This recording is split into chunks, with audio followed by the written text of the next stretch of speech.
C'est l'histoire du peuple des papillons.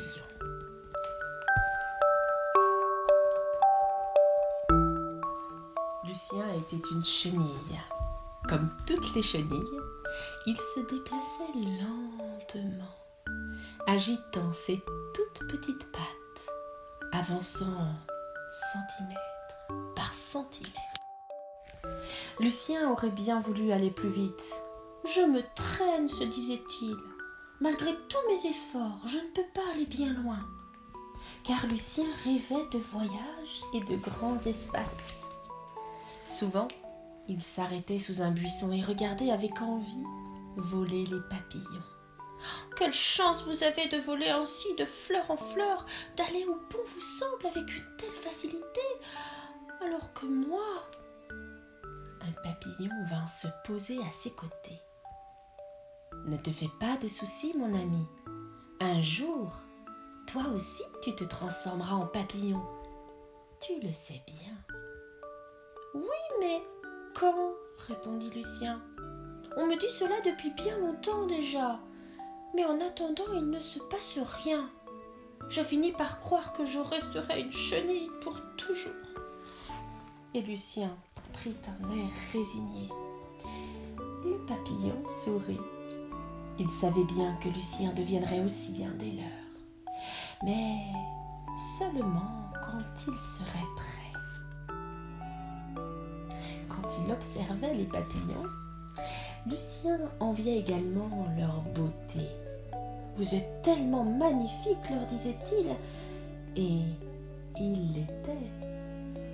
Il y en avait de toutes les tailles, de toutes les couleurs, des bleus, des blancs, des orangés, des jaunes d'or ornés de fins motifs. Ils dansaient avec grâce autour des fleurs, dans la douceur du printemps. « Regardez-moi, je suis dodu et poilu, bougonnait Lucien.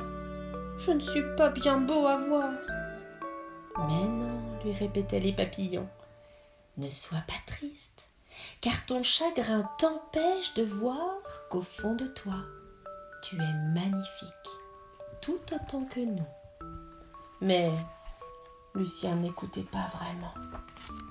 Le chagrin était trop grand. Et vint un jour où il en eut assez. Il était fatigué de passer son temps à se critiquer, à se rendre malheureux. Il fallait qu'il trouve le moyen de voir les choses autrement. Il s'installa donc sur une branche tranquille et oublia un instant ses soucis dans la chaleur d'un doux rayon de soleil. Alors, il se passa quelque chose d'inattendu. Tout doucement, une jolie chrysalide se forma tout autour de lui, jusqu'à l'envelopper entièrement. Bien au chaud à l'intérieur, Lucien ne pensait plus à se comparer aux autres. Doucement bercé, il put enfin percevoir sa propre beauté, celle qu'il avait tant cherchée dehors et qui l'attendait là, au cœur de son être. Pour la première fois de son existence, il se sentait bien. Ayant trouvé la paix, il pouvait profiter simplement de la douceur de l'instant. C'est alors que le miracle se produisit. Lucien sentit s'éveiller en lui une force de vie si puissante qu'elle occupait toute son attention. Il ferma les yeux et se sentit grandir.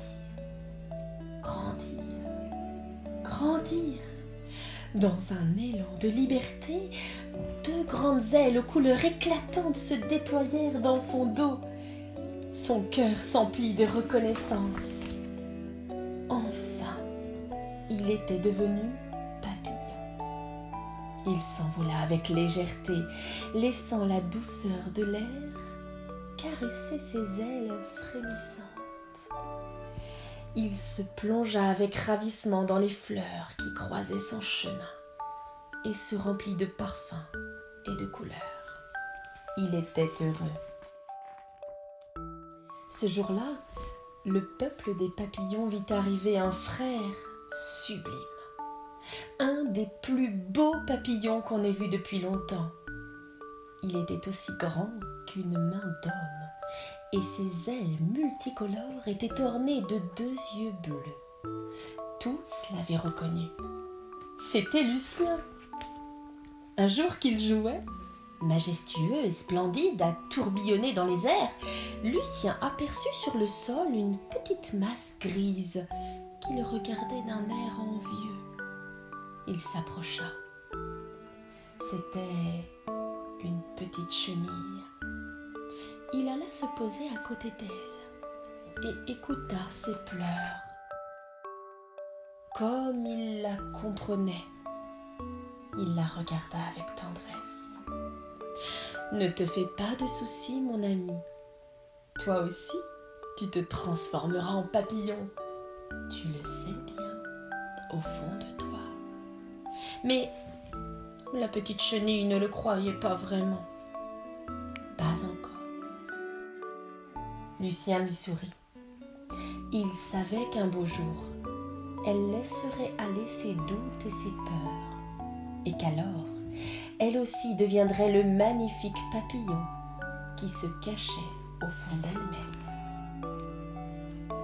Fin de l'histoire. Si vous avez envie de nous partager vos impressions, vos sensations, vos images, ce que vous avez pensé de cette histoire, allez-y, mettez-nous un message. Nous serons ravis. Et aussi, vous pouvez nous dessiner ce que vous avez pensé.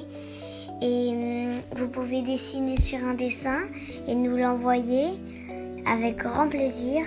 Avec vos vidéos, vous pouvez faire des photos. Merci, on a très envie.